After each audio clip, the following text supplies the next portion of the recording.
Welcome, everyone. Thank you for joining us today. Before we get started with our session, just wanted to share a couple of items. You will notice that we have the Q&A function enabled today. You should be able to see the Q&A function at the very bottom of your Zoom menu. The Q&A function will allow you to submit questions either as yourself or anonymously. You're also welcome to upvote and or comment on any existing questions. This is how we will be answering your questions for the session. If at any point you have a question, feel free to drop it in the Q&A function. We will be responding both by typing as well as at the end in a verbal fashion. Additionally, we also want to give the disclaimer that we are recording this session for folks who are unable to make it synchronously. So if at any point you want to say something, you're more than welcome to. Just be aware that we are filming. With that, I'll pass it over to Dr. Patel, who will be leading today's session. Hi, everybody. Welcome to this fourth session in the UR to PhD workshop series. Today's session is on writing a strong personal statement. As you already know, I'm one of the designer facilitators of this workshop series, and my partner, Charles Sentio from Rutgers University, is also here with us. And today's workshop, we're going to focus on one of the four major application components. Three of these are, as you already know, transcripts and GREs, which may be GRE scores may be required. Transcripts are often basically always required.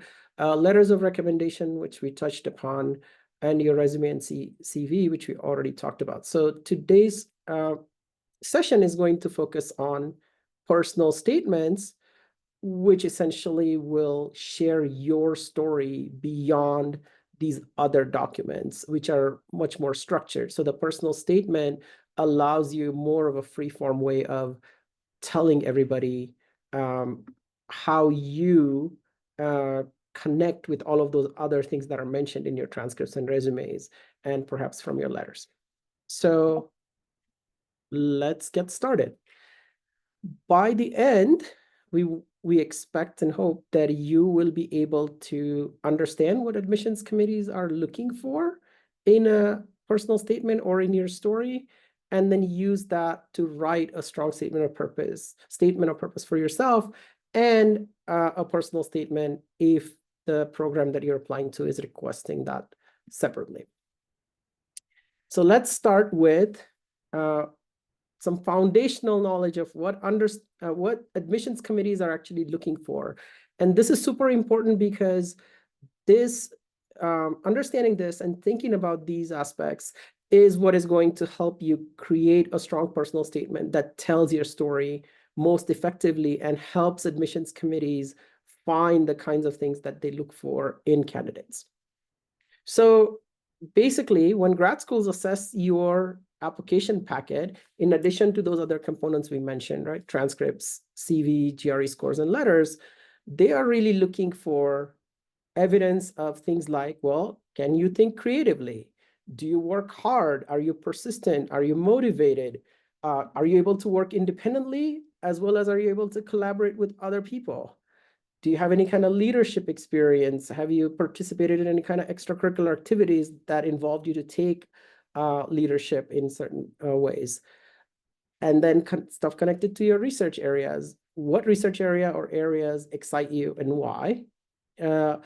What is your competency? What background in computer science or computing or engineering that you bring to the table already that will serve as the foundation for the research area and the graduate school work that you will do? Do you know anything about research? Have you been involved in any kind of research activities during your undergrad? So let's take a look. That was quite a big list of questions. So let's break this down a little bit. How do you answer some of these questions? You are basically not, by the way, don't feel like you need to have answers or have all of those qualities. This was kind of a superset. Different people will have different ways of answering those questions or different subsets that are more or less salient. And what you need to identify is which of those matter the most to you, which of those apply the most to you, which of those are relevant for your story. So with that in mind, let's take a look at some of these in more detail. So about creative thinking, you might want to think about have you implemented some kind of a technical solution that has bigger implications beyond just the little piece that you developed, or designed any kind of solutions that work, may not, or internship, in case you did summer internships. And perhaps you've made connections between topics that weren't necessarily apparent were connected and solved a problem that way. So these are all ways in which you can provide some evidence that, oh, you are creatively thinking about solving some problem, relating your work to something bigger, to the larger context, to the real world. About being motivated or hardworking or being independent. You can think about, have you pursued any independent studies during your undergrad or taken advanced courses that weren't necessarily required, but you were interested and pursued that course anyway? Have you identified any kinds of problems that were super important in order to make progress on a project that you were working on? Have you shown commitment to learning new topics or specific topics? Part of that, as I was just discussing, right? Independent studies or advanced courses show some of that commitment. It could also be things like extracurricular activities related to topics, or say student clubs. For example, at the University of Utah, we have a cybersecurity club. Lots of undergraduates are involved in the club activities. They also participate in capture the flag competitions as undergraduate teams. So that shows, for instance, in the field of cybersecurity, that will show a commitment to learning on your own in the area of cybersecurity. And of course, all kinds of other topics have their own activities or conferences or poster workshops, all kinds of things that you might be able to participate in or have already participated. And then have you actually dedicated enough time and energy and effort, right? It wasn't just a one-time thing, but it's consistent. There's some period of time over which you worked on it, you developed some mastery, or made some progress beyond just simply attending, for example, a session. So those are all things where answers to those questions can help you connect that to basically your motivation, your ability to persist through challenges, your ability to make progress on problems on your own. Same thing, right? Seeing it to completion. It involves spending time and energy. So not just the one-time thing, which shows commitment to finishing what you started, which is super important, because starting something is very easy. Finishing things is the hard part, is the challenging part. And so if you can show evidence that not only did you start something creative and not only did you work hard on it, but you saw it through to some level of completion and produce the product or outcome or solution that was impactful. And then this requires learning from failure. So did you just give up if you failed the first time? Or did reaching that outcome or seeing something through to completion require you to learn from your initial failures and apply those lessons, or apply what you learned to continue working on the problem, right? So that shows evidence of being persistent, not being discouraged by failures, but learning from it, and then using what you learn productively. Now, that was about independent, but research always requires, especially research in computing, all kinds of collaborations with people, not just in your research area, oftentimes also interdisciplinary. So showing some evidence of collaboration, teamwork, leadership in those collaborations, all of those things are important parts of your story if you do have those in your background. So you can think of answers to questions like, did you take a piece of project that you were given, kind of made it your own, took charge of it, and directed and led a team that was working on this project? Same, right? Have you served as a leader of that particular group for either the whole project or specific pieces? How did that leadership experience help you grow? How did your leadership help others in their work or move the project forward? And then did that collective work that you performed on specific pieces, how did that contribute to the larger project? Maybe there were multiple teams working on different pieces. So how did you put all that together? What did you learn from that? Now, moving to from things about you to the research topics. You also, part of your story about what you want to do is research areas or topics that excite you, that you want to pursue in graduate school. So all that knowledge or background about working collaboratively or independently, being creative, you are going to apply that to a specific research area during your graduate PhD education. And for that, you might want to think about questions like, uh, what excites you, which area or areas. It's perfectly okay to have two or three, possibly not more than that, because many areas can be related. So just to give you an example of my own, I work cross-cutting across two different areas. I work in cybersecurity, but I also work in human-computer interaction. And usually a lot of my work combines those two areas. And the research that I do is often at the intersection that contributes to both of those areas. That doesn't mean you should have two different ones or more than one, but it is what I wanted to illustrate was that it's possible to have a couple of areas as long as you can demonstrate that they're somehow connected, right? So there's a higher level connection why the one or two or three areas that excite you are the ones that excite you. Have you solved any kind of technical problems within any of these areas or encountered one where you recognize it's a problem and you are really interested in contributing to solving it or going in depth? Have you pursued any projects in those areas or any topics in those areas where those might have been a personal project, something you did on the side, but then now you want to do research on it formally? So again, another example I can give you is, for instance, maybe you built a game in your spare time or a mobile app, and now you want to study games as a research area or applications of gaming for other kinds of purposes as a research area. So make that connection from your personal project to the topic that you want to research during your formal graduate education.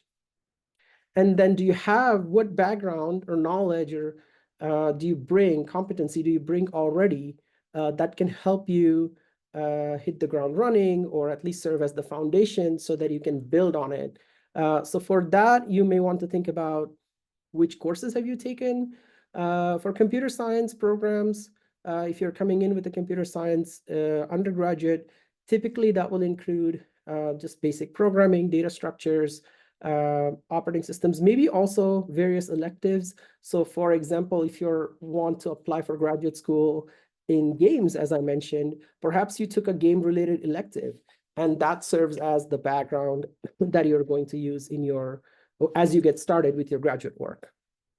Have you taken any advanced courses, graduate level courses that can also often be useful to start, kind of hit the ground running because you've already have something more than what a typical undergraduate might know. So one of the courses that I'm teaching right now is a mix of undergraduates and graduates. So many of the undergraduates who are taking this course, they're seniors, may end up applying for graduate school. And in that case, if they're working in the same area, they can draw upon the knowledge they learned, saying, hey, already I have basic graduate level knowledge in this particular topic.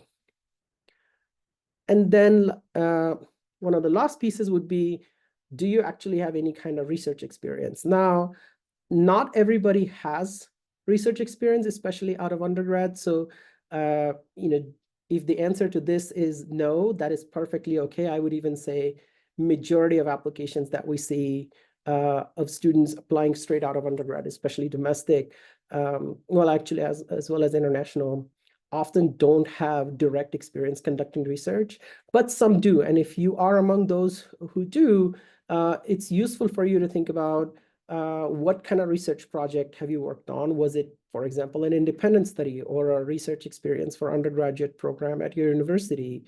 Did you research any kind of techniques that help solve some problem that tells that you can leverage when conducting research during your graduate school? Because ultimately, when you're conducting research in your PhD, you are trying to find solutions to problems for which nobody has yet found solutions. So they tend to be complicated.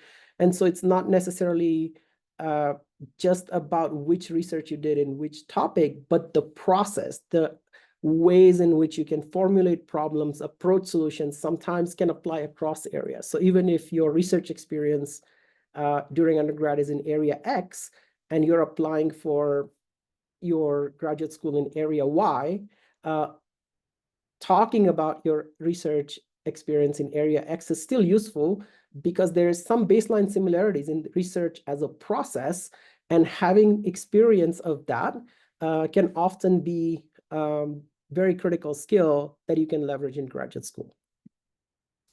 Same thing with side projects. So sometimes it may not have been research that is formal as part of coursework, but perhaps you just pursued a side project, right? So I mentioned maybe building an app as a side project, but it could also have been research. So for instance, let's say you're applying for data science, and during your undergrad, you just did some data scraping and some data analysis just to answer some questions that you were curious about. So you can, or to apply some techniques that you were learning, you can mention that as part of experience in conducting research.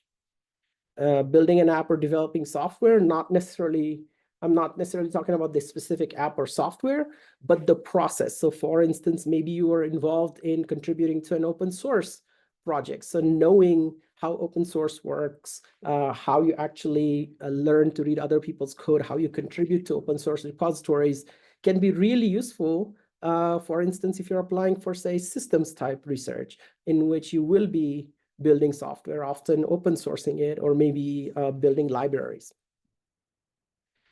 So that was a lot, but all of that is just questions that you should ask yourself to find out about your own background, or think more critically or deeply about your background. And those answers are then going to help you write a strong statement of purpose and personal statement, because that's the background that you're going to use then to put the statement of purpose together, or personal statement together, into a coherent story that tells more about you, or tells admissions committee more than what they can simply get by reading the CV or just from the transcript, because those are our very linear point-by-point documents, whereas these statements now will tell your story in your own voice in prose form. So let's get to what those statements are. Basically, there are three different ways you can use the answers to those questions that we just discussed to tell your story. One of these is just called the statement of purpose. I would say more or less every program you apply to will ask for this. And what admissions committees are looking for in a statement of purpose is essentially using your story to understand what you can do for that academic program, how you will fit with that program or the faculty there, and how your story, your background prepares you to do the kinds of work that you propose to do in that program, your ability, your potential. The second way of telling your story is a personal statement. Now, many programs won't ask for this, but there's a growing number of programs that do ask for it. Now, I think it's important to understand what the difference is between statement of purpose and a personal statement. The statement of purpose is focused on telling your story in terms of the research areas, your fit with the university, and why you want to do certain types of research, what are your plans kind of professionally. The personal statement is more focused on you as a person, which may not necessarily be about the research, but it could be your personal challenges that you may have faced in your life. Just as a community member, what have you contributed? It can speak to things like passions and goals. How have you overcome challenges and obstacles? What kind of experiences you've had that make you the kind of person you are, make you unique. And really, this gives admissions committee a sense of beyond the specific research topic, how can you be an effective member of the academic community? And how will you deal with, for example, various challenges that you might face during your PhD, which are typically not necessarily related to research areas, right? students across research areas often face certain types of challenges. Now, there is a third way of telling your story, which is essentially both of them into one statement. So, and in this case, you will focus a lot on the statement of purpose type part, explaining your professional background, why you want to do a PhD, why this program fits you, and how your experiences fit. But within that, you may also weave in things about you that are personal, that have influenced some of those choices, some of the professional things that you have done or want to do. In terms of what you might encounter, you're going to have to look at the programs that you plan to apply to figure out which of these three ways of telling your story that they want, either just the statement of purpose or both statement of purpose, a purpose and a personal statement separately, or the third form, which is a statement that combines both. But essentially, the answers to those kinds of questions that we just talked about earlier will help you no matter which of these three forms you need to provide. You are going to be prepared to prepare those documents based on the answers to the questions that we just talked about earlier. So let's look a little bit more at each of these, the statement of purpose and personal statement. As I said, some programs may ask only for one, or may ask that the statement of purpose include a personal statement, but we'll look at them first separately, and then you can combine them as necessary or if needed. So let's start with the statement of purpose. One of the things that the statement of purpose should do is really be clear about your motivation for pursuing a PhD. And these can range from one or more of any of these or others, that you're just really passionate about some research area or topic. Or maybe you did an internship in which you are, or during your coursework, you are pursuing problems that somebody else gave you.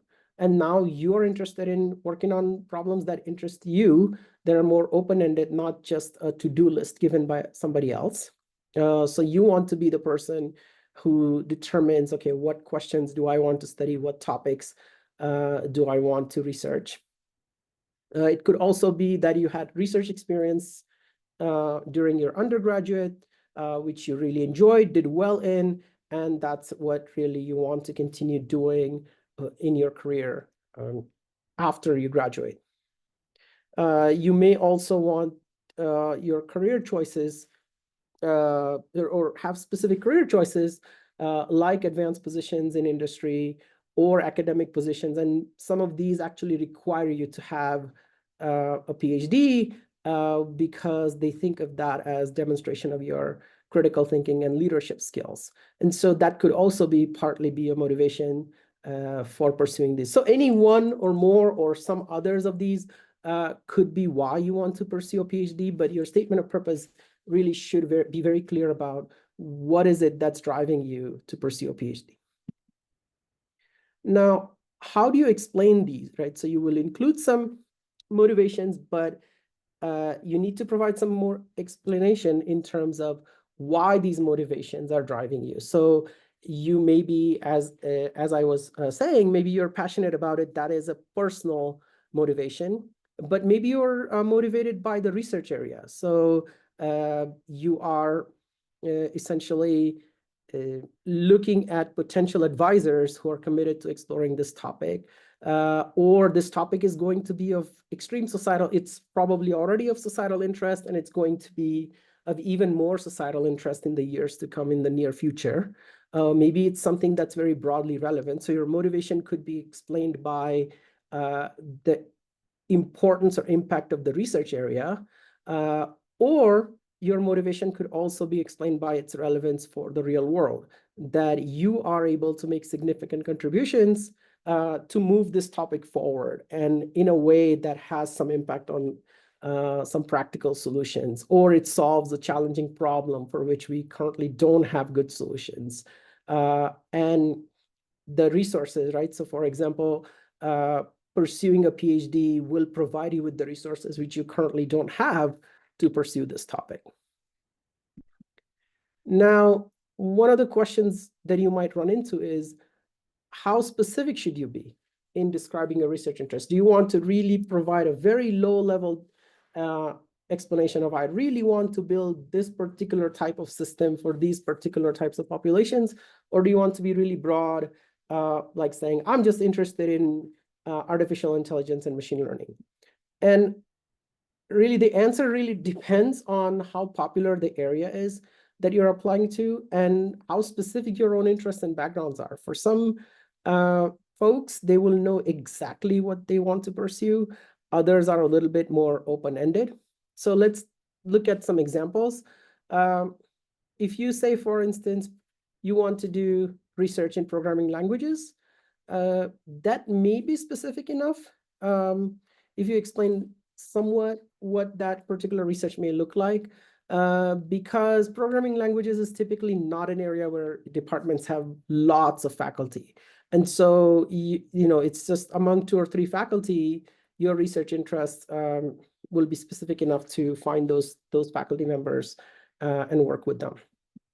But if you just say security, that might be too vague, or cybersecurity, because typically security is cross-cuts across multiple areas. There's system security, there's networking security, it may involve privacy and cryptography, it touches upon software engineering, there's human-computer interaction, usable privacy and security, and all kinds of other things. And oftentimes, faculty may be working in one of these areas and doing security at the same time. So if you simply say security, it might actually be too broad. So in this case, you might want to be more specific. So for example, you may say, I'm really interested in how security is practiced in software engineering, for example. So then you now have faculty who are interested in looking at software engineering and security. Or you may want to say, I'm really interested in networking and securing networks. So in that case, you will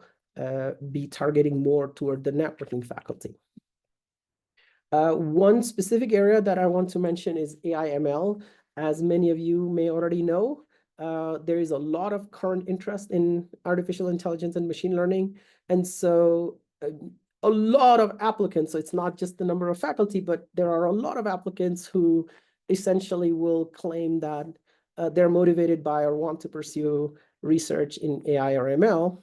And that is unlikely to be sufficient. A, because you're competing with a lot of others who will probably say the same thing. But B, because the number of AI and ML faculty is limited. So the number of students they can each have is also limited. And they are probably then they'll probably be looking for students who are a little bit more specific than AI and ML. So for example, you might want to say, I want to apply AI and ML to understanding cancer spread, for instance, which is much more specific. So this will attract faculty members who are applying AI and ML in the healthcare domain. Or you may say that, well, I'm interested in improving the efficiency of AI ML models, or doing some theoretical research about how they work. And this will be more in the purview of people who are looking at AI and ML in its more foundational states or theoretical aspects. All right.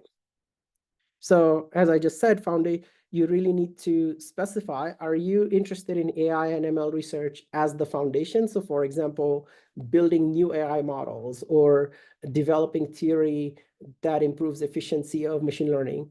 Or are you interested in applying existing AI or ML, or AI and ML that will come up in the near future to solving some issues in some area X? For the example that I gave you, was healthcare. And I think this distinction is really important, because the kinds of people who work on the more foundational aspects of AI and ML are typically what you might see listed as AI and ML faculty, whereas people who work on AI and ML from a more applied side, you may not necessarily always see them listed under AI and ML, but under the area X. So for example, somebody who is applying, say, AI and ML to cybersecurity may actually be listed as a cybersecurity faculty member and may not necessarily be listed among AI and ML faculty. But if that's what you want to do, then targeting your application to AI and ML faculty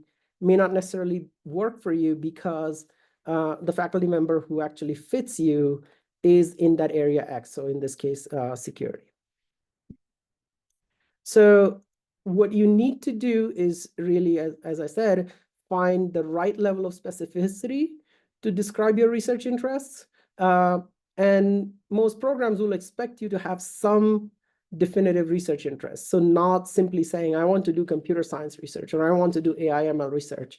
That is a little too vague. So you want to provide not just an area, but also perhaps a couple of examples. So for instance, if you say, I'm interested in applications of AI and ML to healthcare, you may then say something like, oh, for example, I want to understand how AI and ML can help us understand cancer trajectories, or I want to understand how AI and ML can help surgical robots do more precise surgery.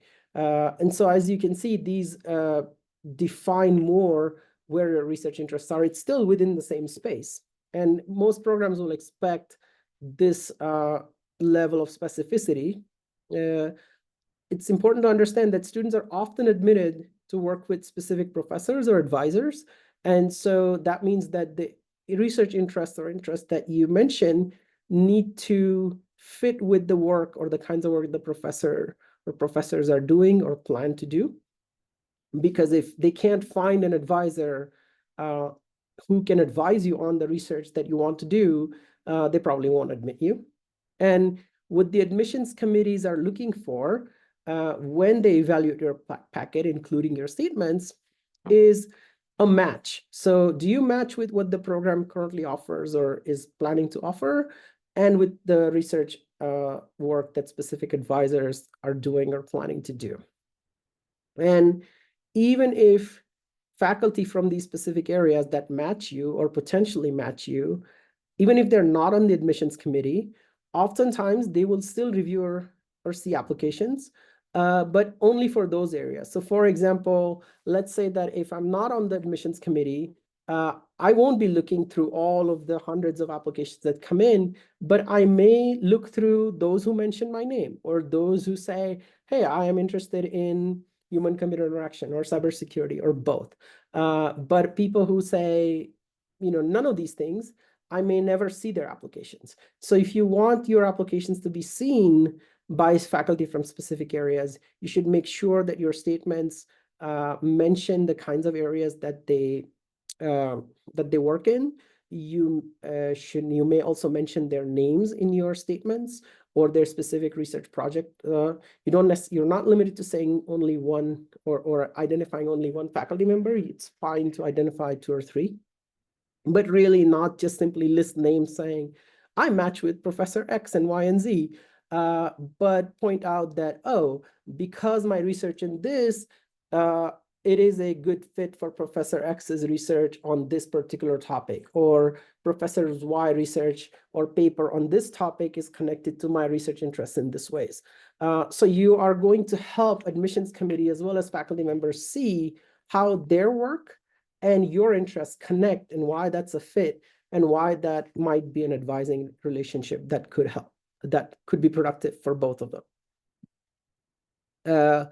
Now, if faculty members do like your application or do see that as a match, even if they're not on the admissions committee, they can provide input and serve as champions. So ultimately, decisions are made by the admissions committee, but specific advisors can provide input saying, oh, if this student is admitted, yes, I can commit to being their advisor. Or I'm really, really interested in this particular student or this applicant because that work or the interests of this student are perfect for this work that I have going or plan to do.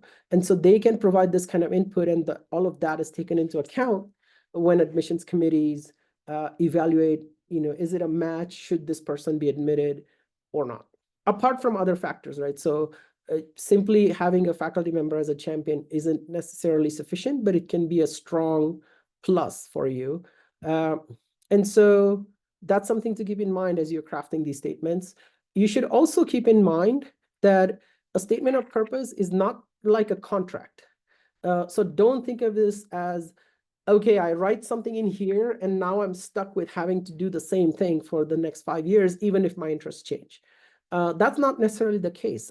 In fact, oftentimes, students, especially those who are applying straight out of undergrads, may change or shift their areas or focus after the first couple of years, after they've done more research or after they've had exposure to graduate level coursework. That is fairly common. So you should focus on what your research interests are currently when you describe your statement, but you don't need to worry too much about, well, that's kind of going to serve as a contract. And even with some shifts in areas or more research, you may still actually have the same advisor. So even if you change research interests after you enroll in a program, maybe the change research interest is also part of the same advisor. You may also switch advisors if necessary, and some programs accommodate this kind of switching better than others. These are often not things that you will need to know ahead of time, uh, but just keep that in mind. For example, once you have received admission offers from multiple places, you may want, this is the kind of things that you may want to find out when you're trying to decide to what level are you, to what extent are you committed to an advisor, what structures are in place to support evolving research interests.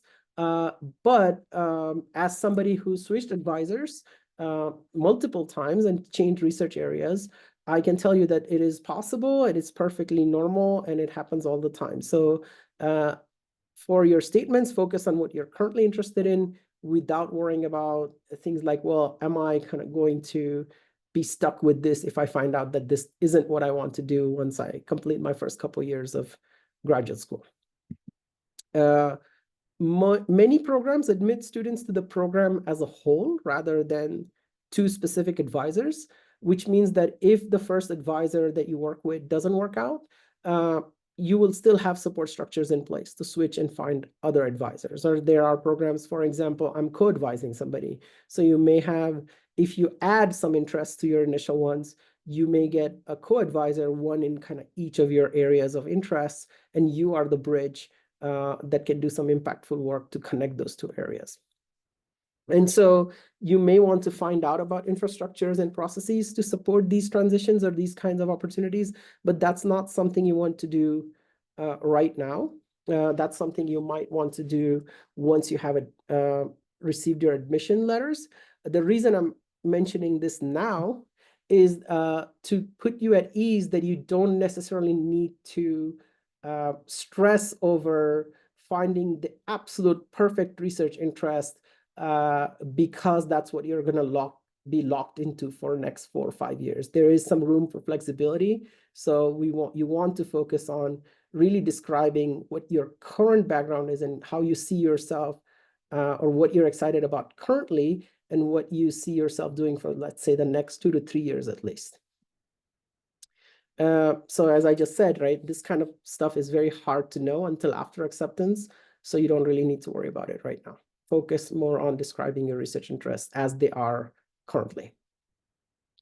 That said, be broad enough so that you have multiple advisors who might be possibilities. So as I said, you don't necessarily need to name only one professor who is going to be a fit for you. It's perfectly okay to name 2 or 3. In fact, you may also want to consider whether you should apply to a place if there's only one professor who fits, and if things don't work out with that professor, you will have absolutely nobody else that you can work with. So typically having multiple faculty members whose interests match what you want to do is a good thing, because that means that you will have options to switch in case your interests evolve or things don't work out. And for example, there may also be stuff that happens that is completely beyond your control, like the advisor retiring or moving to another institution and you not wanting to follow them. So having the kind of flexibility is good, which means that your statement should be specific enough to narrow it down to an area, but broad enough so that it could be seen as a match for multiple faculty members. Now, what you want to do is reflect and create an outline first when you write your statement. And this might help you create this outline by tying the answers to those questions that we just talked about and knowing how admissions committee use that information. You can follow this particular structure to create an outline, starting with why you want to pursue a PhD. So that's your motivation. What do you already bring to the table? So that's about your competencies, your experiences, and it can also be about your personal characteristics, about your research experience, technical skills, your courses, soft skills like communication. So by the way, those are really important. Writing, communication, extremely valuable in academia because, well, guess what you will be doing when you're in graduate school? You'll be writing papers. You will be reading a lot. You will, in addition to writing software, right? You will be also communicating. Collaboration involves a lot of communication. So skills in that regard are super important. If you have any kind of industry experience, either as a job or internship, that can be very helpful, especially if your area involves building some kind of software. You may have extracurricular activities that they don't necessarily have to be related to what you do. They may be, they may not be, but it does show evidence of being a well-rounded person, which is super important when you're pursuing research. And then you can proceed to any other experiences that have helped you develop the skills or set the foundation for your PhD work. You should mention how the PhD is going to help you grow, what career objectives it's going to serve. So what do you envision doing after you get your PhD, and how will the PhD help you get there? How do you plan to apply what you learned or did during your PhD for your career?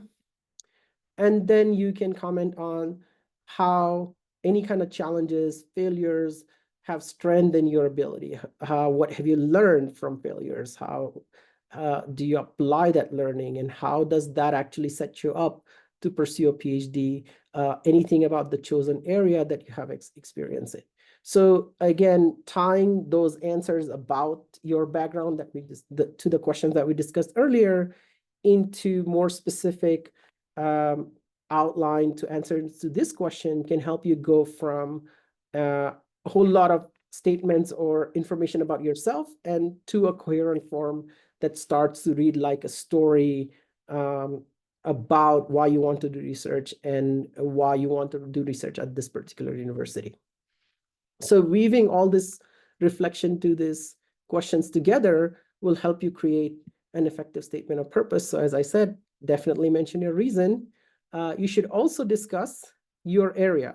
So which area or areas, as I mentioned earlier, it's perfectly okay to have a couple, but mention what background do you already have in this area? Have you taken any courses or projects that you have pursued in this area? And what kind of research questions in the area? So simply saying, I'm interested in applying AI/ML to healthcare is less effective than saying, I'm interested in AI and ML for healthcare, and the specific questions I'm really interested in is modeling diseases or detecting early diagnosis or robotic surgery. So you're not only providing a higher level area, but you're also providing some possible research directions or topics within that space that you might want to go, providing some evidence of prior research, and that could be in the same area, it could be in different areas. As I mentioned earlier, just having gone through the process of research, even if it's in a different area, can actually be a plus for researching anything. Discussing any discrepancies or rough patches is actually perfectly okay because we're all human. Everybody goes through those.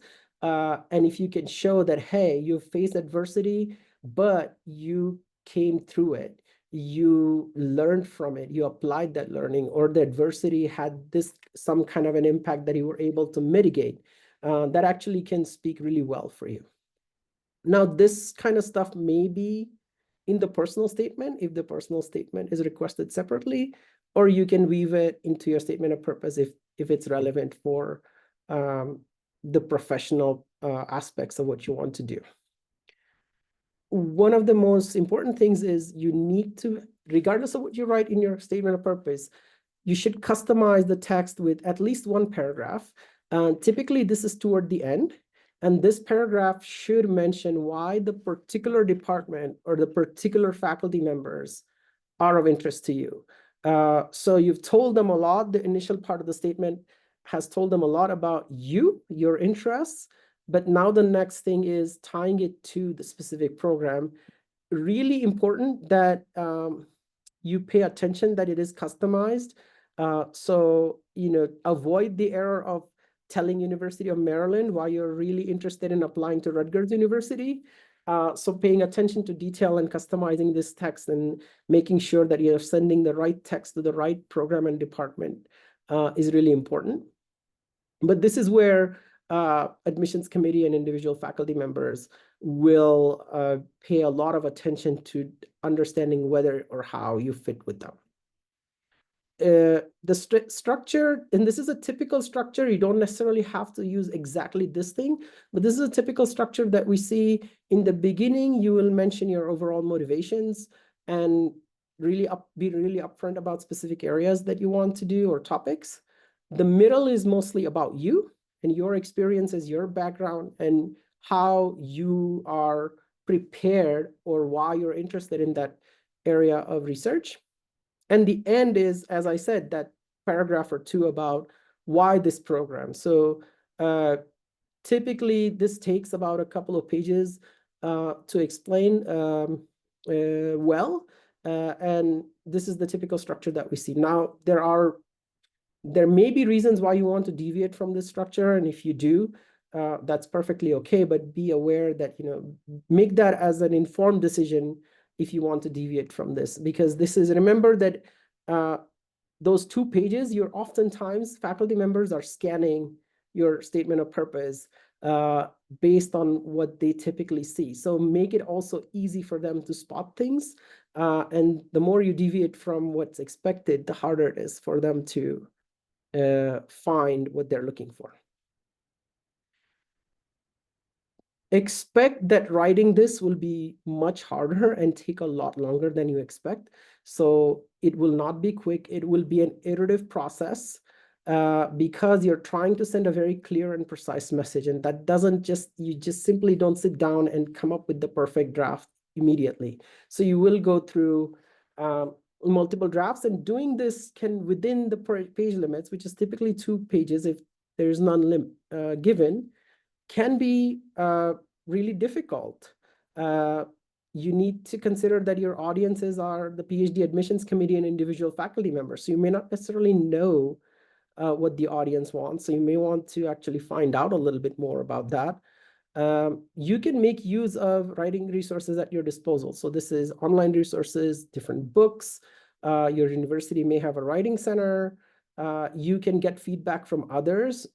That includes your peers, that includes even your family members, roommates, anybody that you care who cares to read it, and revise this iteratively until you get to something where you feel comfortable that it's coherent and clear. So you should really start early and revise this iteratively frequently based on the feedback that you're receiving. So get feedback in series, not in parallel, so that you're making iterative improvements. I should mention at this point that in 4 weeks, the 6th workshop in our series will be about peer reviewing your statement of purpose drafts. So between now and then, if you have a good draft ready, you can benefit from participating in that workshop and getting feedback from peers. So we've designed it so that you can get some peer feedback on drafts. So we encourage you to take advantage of that by starting early and having a good enough draft for getting peer review ready by that workshop. So this will be on the 20th of November.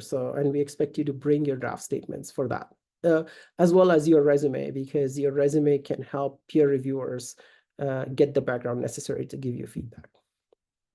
Here are a few resources, and Julia could paste these links to you in chat that you could use for as you craft the drafts of your statement of purpose. There's one about applying to PhD programs. There are examples computer science statements of purposes. There is an example of a bad statement. And sometimes you learn from bad statements by knowing what you should not do. So just as you can benefit from paying attention to what you should do, looking at pitfalls or things to avoid uh, can be very useful. You may think that it's amusing, but we do see these kinds of statements every year, and they're obviously they significantly diminish your chances of getting in. Now, I quickly also want to mention, in case a separate personal statement is asked, you should focus that on your personal journey, on not, this doesn't necessarily have to be academic. So you may want to, this is your opportunity to explain individual challenges or obstacles or facts about you that are unique to you. So maybe you belong to a marginalized identity group, or perhaps there are reasons for some lower GPA during academic terms that you may want to explain. Perhaps you have family responsibilities that are not typical of other students. You may have faced adversities like health issues, acute or chronic. You may have a disability that affects your day-to-day life. Or you may have unique talents. You may have, unique experiences. For example, traveling around the world, right? You may have visited specific countries and volunteered, or you may be a great piano player and have, um, you know, basically been in piano concerts and things like that. And so any of these things, they're not directly relevant for the research you might do or a PhD program, but they're really relevant for shaping you into the kind of person that you are. And that shaping actually can also contribute to what kind of a graduate student you're going to be. How will you, for example, deal with obstacles during your PhD, or how will your unique talents um, provide you with some kind of leverage or advantage when you pursue your PhD. And the personal statement is really your chance to make that connection and explain that to the admissions committee and to potential advisors. Some common tips for just writing in general: use assertive language. So instead of saying kind of indefinite statements like I plan, I hope, you should say I plan, I will do. You should personalize things so that they're unique to you. Make sure that important points are foregrounded or highlighted, because as I said, oftentimes faculty and committees will be scanning your statements. Make sure you emphasize your strengths, and if there is anything that you think might be perceived as a weakness, use the statement to explain it. So I gave the example of bad GPA. Perhaps in one term you are suffering from some illness that affected your progress, and explain that. Or maybe you had a gap year because of some challenge, or maybe because you were traveling and volunteering somewhere. Explain all of those things that may not necessarily be typical or could potentially be seen as weaknesses. And so you should address this in an informative way instead of being defensive about it, so that it explains the weakness. And this is definitely better than having the reader guess and make wrong guesses. So as I mentioned, some common weaknesses here: low grades, gaps. Perhaps you don't have any research experience, which as I said earlier, is quite common. So be very outcome oriented. So when you're describing, talk about what happened, what was the outcome, what was the impact. Focus on that, and that can help you. People are really looking for the higher level take home message, right? So it's kind of, so what is the message here? What is the point? So instead of getting to a lot of low level detail, get to the point. As I said, customize to each program. Make sure you're using a formal academic writing style so that the paragraphs flow well. Don't expect that people will know abbreviations, even within computer science. I don't know what abbreviations mean for some other areas. So spell out every single abbreviation you use, and do peer review. Have lots of other people review for things like typos, awkward phrasing, all of these things that affect just general writing clarity and coherence. So with that, just a heads up for how you should prepare for the next session in the program. Um, Make sure you update your list of schools and programs and identify individual faculty of interests. Answer these prompts that we provided to start building your statement and start drafting it. Either the statement of purpose or personal statement or both, or especially in preparation for the peer review session. Make sure you've already reached out to letter of recommendation writers. If you haven't already, you should do that as soon as possible. And then start creating accounts on the application portal, because that will also take longer than you might think. And that is oftentimes necessary and will help you understand which documents are needed. So with that, I know we have only a few minutes for questions. I'm guessing that questions that have come up in chat, Charles and Julia have been answering, but we can now have other questions that Charles and I can answer for you. As a reminder, you can submit your questions via the Q&A function. The Q&A function should be visible in the Zoom menu bar, usually at the bottom or top of your screen. You can ask questions using your name or anonymously. We do have a question from an anonymous participant. How important is it to explain gaps? I feel it does not flow well with my narrative. So that's a good question. So I think, first of all, it's really important for your narrative to flow well. So don't shoehorn explanations of gaps into it if you don't think it really fits well. That said, perhaps you can, with feedback, you may be able to find a way to weave that into the right place and explain the gap. I think the reason we advise explaining gaps is because if it's something really obvious, if you think it's going to be the first thing or a salient thing that people notice and they are going to wonder, it's much better to provide them with answers rather than have them guessing about it.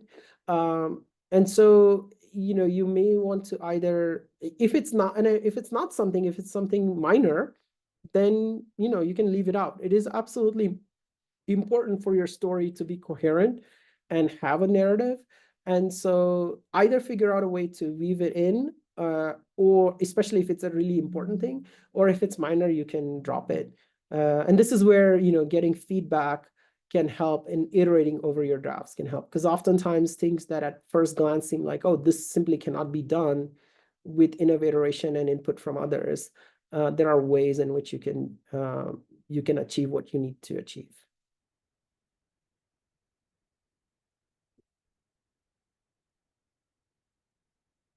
Other questions? Charles, did you have anything to add? No, I thought you did a great summary, Samir. It's always difficult when you can't be in the room or see people, but I thought you did great.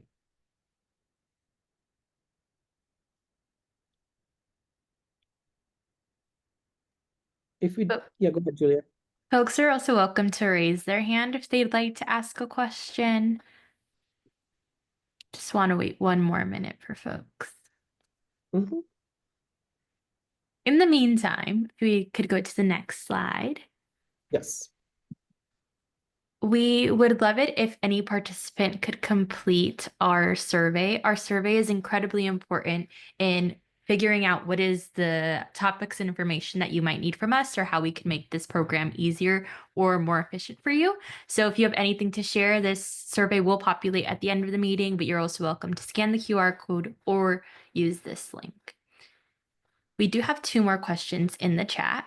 So as an undergrad, I do not have the experience in a lot of specific topics to connect with the professor's work. For example, I have research experience in usable security, but I do not have any experience in topics like the Internet of Things, intimate partner violence, etc. May I ask how I can connect what I did with the professor's work? So actually, that's a good question. Like I said, right, first of all, just the fact that you have research experience in any topic at all is an important thing to note. But I would say the topic that you mentioned, like intimate partner violence, connects with usable security, because one of the ways in which intimate partner violence can manifest is partners having access to devices or learning from shared accounts or shared shared online spaces. So experience in usable security, even if it's, for example, in something completely different, like authentication or privacy preferences, can be super informative for these types of topics. So what you could say is that, hey, I had this research experience, I learned a lot from it, and that has now helped me recognize that what I want to do is apply those skills to understanding or contributing to this particular other area. And that, I think that would be a perfectly valid thing to say. So either you can try to see the connection, sometimes the connection isn't direct, or you can simply say, I was really excited by doing this research. I learned a lot about research as a process, and now I'm interested in applying that to research in this other thing, which is really something that I'm interested, increasingly growing interested in because maybe you took a course, or maybe there's some other trigger that led you to that other research area. So your current research experience does not necessarily need to be exactly a match or even at all a match with the kinds of things that you need to do.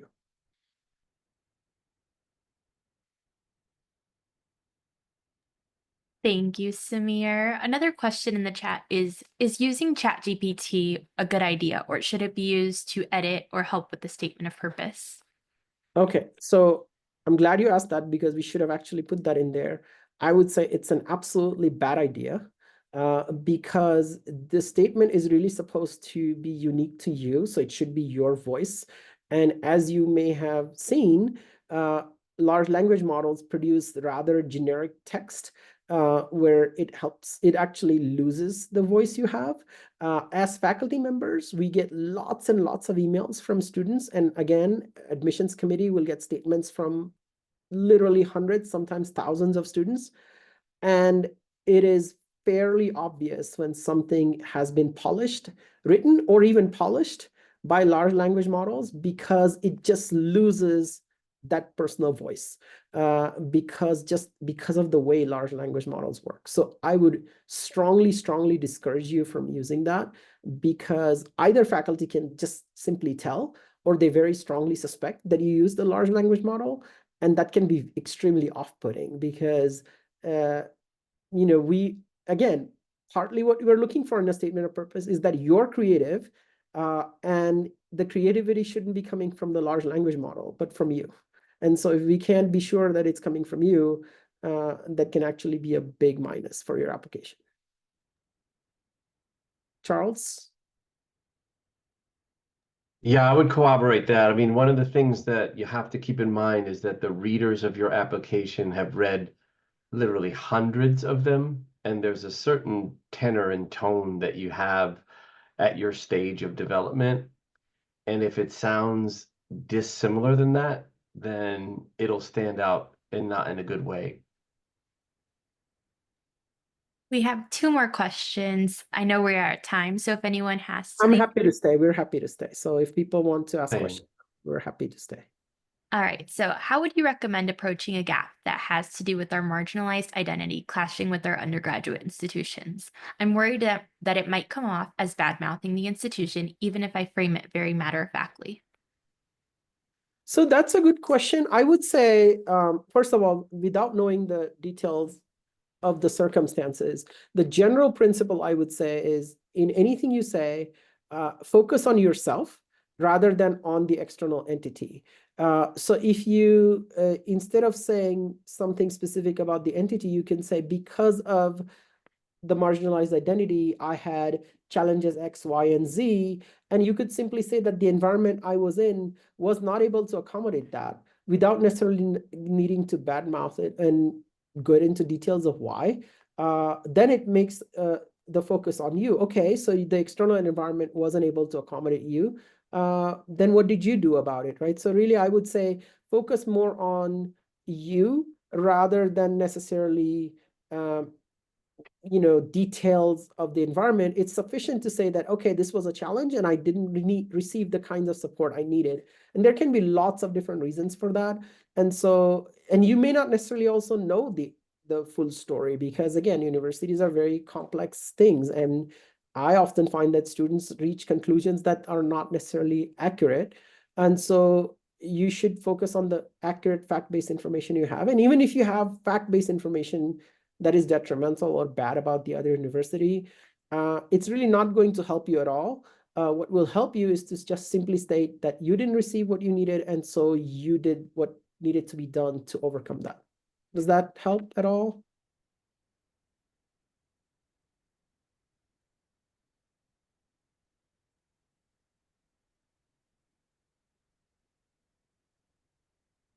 Think that answers that question. If the participant has additional questions, you're more than welcome to continue adding them to the Q&A function.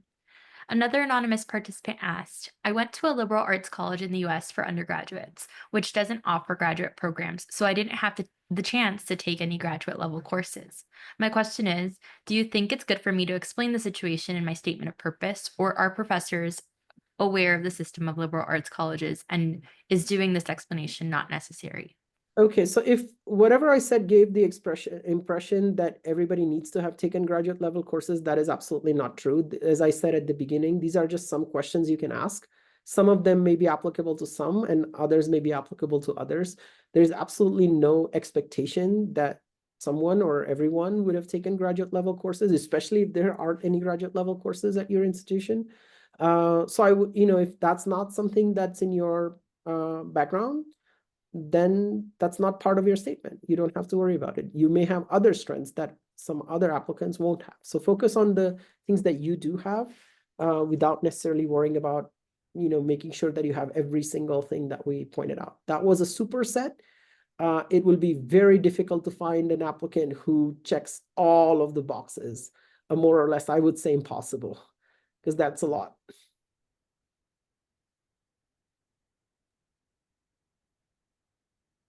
Thank you, Samir. Last question in the Q&A for now. If you use large language models to fix minor things such as grammar or better flow and pass AI detectors as a human, is that allowed? First of all, it's your personal statement, so anything's allowed. It's just a question of what you want to use. I do use grammar checks in my work, so I would just say that make sure that it's in your voice. But certainly, if you use a tool or tools, there are many out there that fix grammar, that fix various aspects of grammar and clarify your writing, then sure, I would encourage students or anyone that's trying to prepare um, a clear essay that's well formed. Certainly, you can lean on some of those tools. Yeah, I would say, so yes, absolutely. Checking spelling or spot checking grammar is okay. I do know that some tools like Grammarly, in addition to simply just checking grammar, also will check things like style. So they will transform entire sentences or paragraphs for you. I would caution against doing that for a couple of reasons. One is that I have found that Grammarly suggestions are not always accurate. Because Grammarly does not use full context. So it will sometimes offer grammatically incorrect corrections to stuff that is already grammatically correct because it doesn't understand nuance. So taking that just because something was suggested is not necessarily in your best interest. But the other times I also find that Grammarly will transform sentences or suggest transformations to sentences that make them read very awkward, or then the transform sentence doesn't flow with the one before or after because it's just doing these kinds of local checks. So again, I would say, spell checking is okay, or like a minor word correction is okay. Be very cautious about transforming entire sentences, and even accepting grammar corrections. Pay attention to whether the suggestion is actually even grammatically correct, because sometimes the suggestion will change a correct sentence into an incorrect one. Then one more question. If I have a gap before undergraduate, would it be necessary to explain? You don't again, you don't have to explain any gap if you don't want to. It's for you to know whether that is relevant to your story, or whether somebody's going to think that that's a particular weakness, or you think that that's going to be detrimental and it really needs to be explained. Or maybe the gap was because you went on some kind of a volunteer mission for a year and achieved something. And in that case, you can simply just point out that that's what you did. Instead of trying to explain the gap, it's essentially pointing to your experience. So again, part of this is just depends on the specifics of the circumstances. But really the important takeaway message is that the statement is going to tell your story. And to the extent that whatever you did during the gap year or the reason for the gap is relevant for telling that story, feel free to use it. To the extent that it will detract from telling your story, don't use it.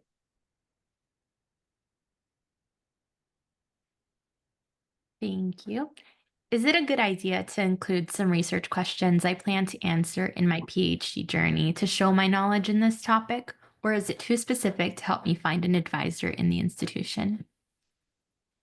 I think, again, that depends on what the questions are, because some questions are more specific than others. I think in general, including some research questions is good, but I would say maybe phrase them in a more general way. So an example could be a very specific research question could be, how can robots meant for brain surgery apply AI ML for more precision cutting, right? That's a very specific research question. But a more general research question could also be, how can robots applied for brain surgery be made more effective or efficient for non-technical users? So you see the difference. It's similar. Both are questions, but their level of specificity is different. And also that means that the kinds of people who may be working on improving robot efficiency is probably a lot more than somebody who's working on that one specific ways in which one specific kind of robot for one specific type of surgery can be improved. Hopefully that helped. The student said thank you. It is really helpful. Before we close out today, we just want to thank everyone for their active participation in this session.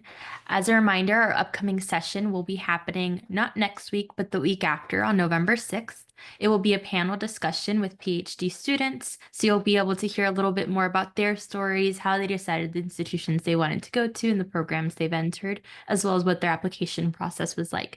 So we ask you to come with questions so that you'll be able to learn more from folks who just went through this process recently. Beyond the graduate school application workshops, we also have another workshop series as part of UR to PhD, and our next session for the fall will be about networking with researchers. So if you want to learn a little bit more about how to make connections with folks and then practice that skill, we highly recommend registering for that session and attending on November 18th at 6 p.m. Eastern. Lastly, we did redesign our website and we have launched our LinkedIn showcase page. So if you aren't following us on social media, we highly recommend doing so that you're up to date about everything that's going on within UR to PhD and CRA more broadly. Thank you again for joining us today, and we hope to see you next time.